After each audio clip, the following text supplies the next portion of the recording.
But the big question we're asking on Business Tonight is Anna Hazare holding the government and the nation to ransom, or is it a much needed wake-up call for the government and for this country? We've got three special guests joining us on the show. Sanjeev Aga, corporate commentator. We've got Captain Gopinath, who needs no introduction, and Dilip Padgaonkar, consulting editor of Times of India. Mr. Aga, I'll start with you first. The fact of the matter is, for 2 days, this nation has been, in a sense, left with nothing to talk about but Anna Hazare. This campaign, even though it's had a huge impact, but at the end of the day, what is it all about? Don't you think one individual, in a sense, is holding the nation and its democratic institutions to ransom? Well, you have two different questions. Democratic institutions to ransom, perhaps yes. Nation, perhaps no. When you're looking at democratic institutions, you need to just unpeel. When you talk of things like Parliament and Constitution, you evoke imageries of Thomas Jefferson and Rajendra Prasad and Bhimrao Ambedkar and Jawaharlal Nehru. But it is a fact, most people would admit, that the majority of, or not the majority, a very large number of parliamentarians and legislators today would not pass the minimum test of financial rectitude. Right. And therefore, what is this democratic institution that you're making such a big deal about? But that's what has worked all these years, hasn't it? Has it? I don't know. I think we could have done much better. And in any case, you've got to look ahead. It Do you probably think the government has. has failed, Mr. Aga? I think over 60 years, the institutions have been declining. It hasn't failed. If you take a 60-year view, the answer is no. But over the last, there is a decline.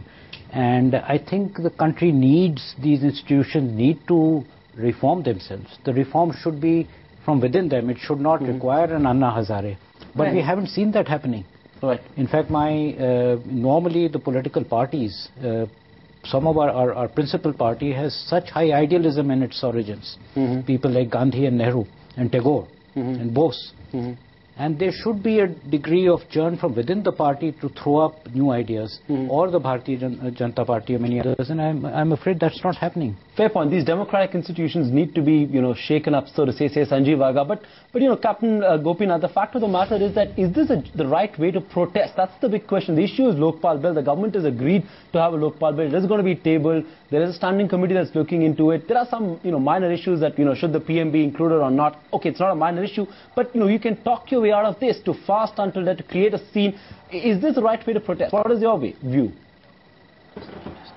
Yeah, I think absolutely. I think the paradox of all this is that it was the Congress party, through leaders like Mahatma Gandhi and Nehru, who gave us and the world the gift of civil disobedience and ahimsa and satyagraha, and they were the ones who taught us and taught the rest of the world that how to protest non-violently. And so it is such a paradox now that the very same Congress party is restricting those freedom and shying away from that.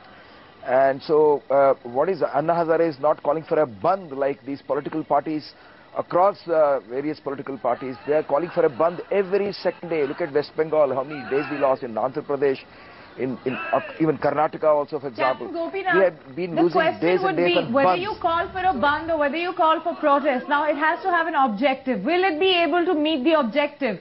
Do you think Anna Hazare, while he might have the numbers, will he be able to put out a solution in front? We don't seem to have a solution coming. We do have protest. I mean, that is a job. I mean, that is the job of the public, to put pressure on the elected representatives when the elected representatives are not listening.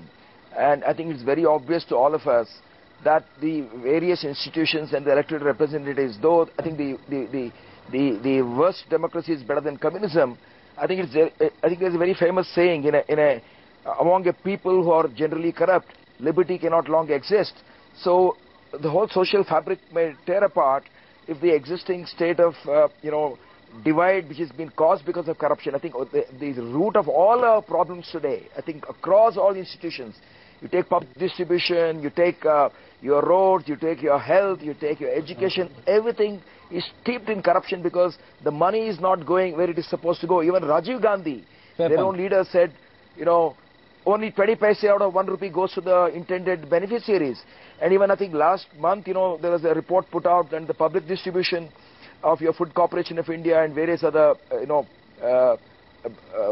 agencies which are now in the job of public distribution, more than 60% is going into the pockets of middlemen, and those middlemen are all politicians and even petty merchants and business people. So therefore, Anna Hazare is basically protesting.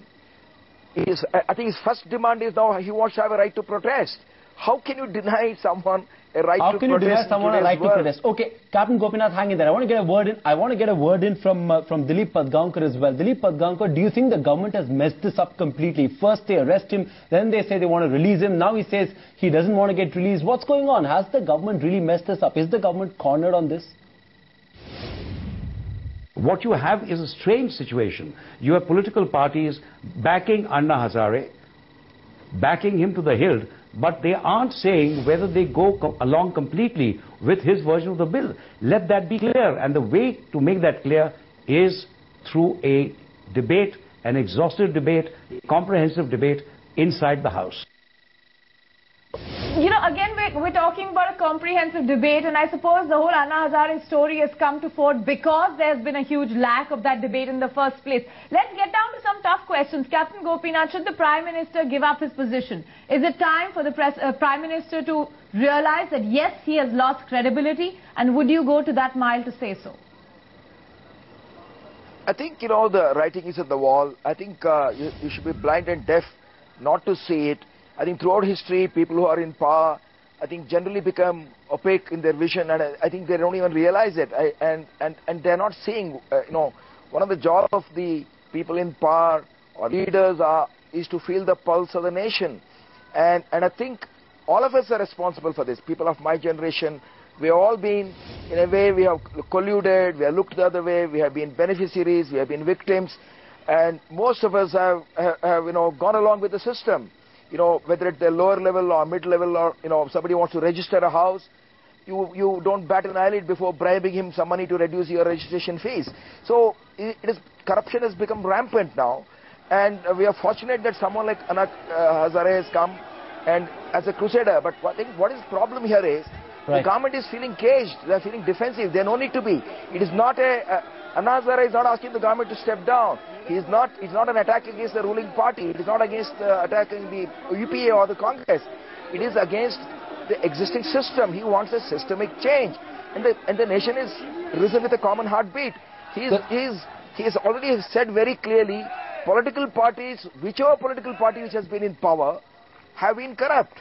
And successive governments have been corrupt more than the previous government. So he's not attacking Congress per se or UPA per se. Fair point, Captain Gopinath. I want to get in Sanjeev Agha here. The government is being needlessly defensive, says Captain Gopinath. It's a fair point. Do you think at one level that the government, in a sense is doing all this because it doesn't want to tackle the menace of corruption? Do you think that's the problem really?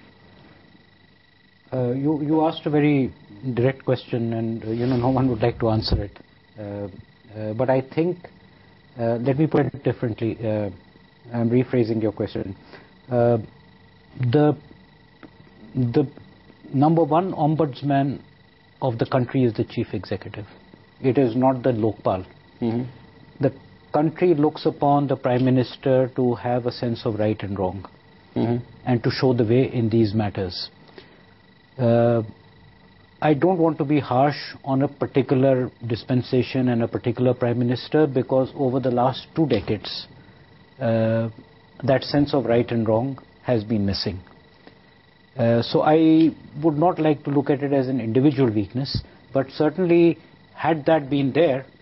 But why not as an individual weakness? I mean, the question is today everybody talks about, yes, this Prime Minister is aware of what's been going on in the 2G scam. Why is the Prime Minister quiet? Isn't that the question everyone wants to raise? I'm just looking at it from a human point of view. I'm looking at it as what kinds of pressures play on people, under what situations.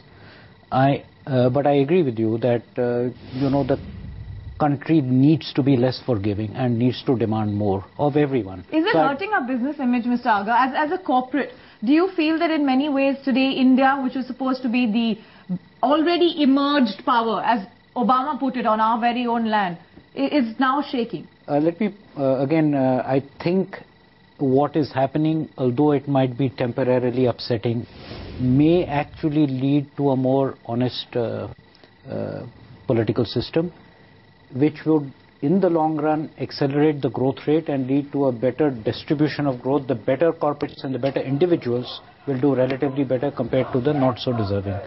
So I hope within this turmoil and within this difficult times we are going through, there might be a silver lining to the black clouds. Right. What is the signal that we are sending to foreign investors? What are the signals that we are sending to international community? That's the point that Chaili brought up as well. Let's get in a word from Dilip Padgankar. Dilip Padgankar, what do you think? Are we sending a signal of us being a nation in complete unrest, of this being a banana republic? India's democracy is maturing, and this is a process of maturing. This is a process where issues which stymie economic growth are in the forefront, and surely corruption is one of them. And the fact that the entire civil society of this country and the political class is engaged in this debate, no matter how raucous it is, no matter how chaotic it is a good sign. It is a sign of a maturing democracy.